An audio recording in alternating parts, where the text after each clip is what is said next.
Bali ito, doktora ito ang gagawin natin. Ito. Kinalas-kalas na yung kaha nito. Tapos, maingay yung kanyang differential. Parang may alog. May alog kanyang axle. Kaya ang gagawin natin dito, kakalasin natin to.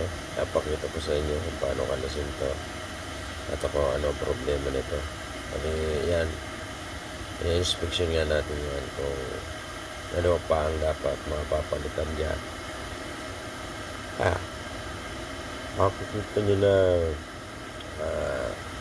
kalansay na siya.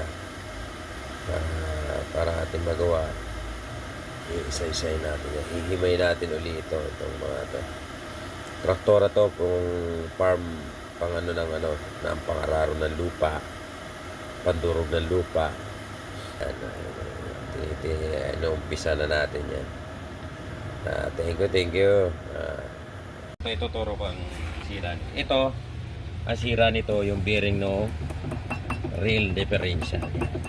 Bearing. Ayan. Makita mo umalog to. Ayan. Ngayon kakalasin natin to. Ngayon nakalas na natin yung ibang mga parts. Ayan. Kalas na natin. Ito na lang kakalasin natin yung planetary gear. Okay. Abang-abang lang. Mamaya papakita ko sa inyo pag nakalas ka na. Okay? Thank you. Ito tuturo ko ang sira. Ito, ang sira nito yung bearing no real differential. Bearing. Ayan. Makita mo umalog to. Ayan. Ngayon kakalasin natin to. Ngayon nakalas na natin yung ibang mga parts. Ayan. Kalas na natin.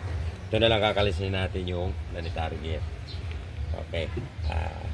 Abang-abang lang. Mamaya papakita ko sa inyo pag nakalas ka na. Okay? Thank you. Install tayo ng oil seal. Ayan.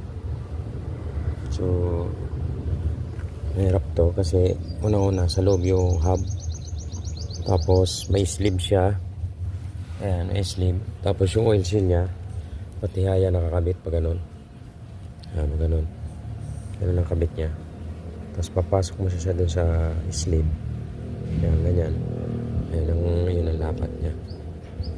Ayan. Ngayon, papasok natin to hanggang dito sa na yan. Tsaka natin ikakabit yun. Ayan. Makikakaiba siya. Makita nyo. Ito yung kinalas natin. Mga liig-liig na. Ito yung kanyang asawa. Ayan. Mag-asawa lagi yan. Laging magkasama siya.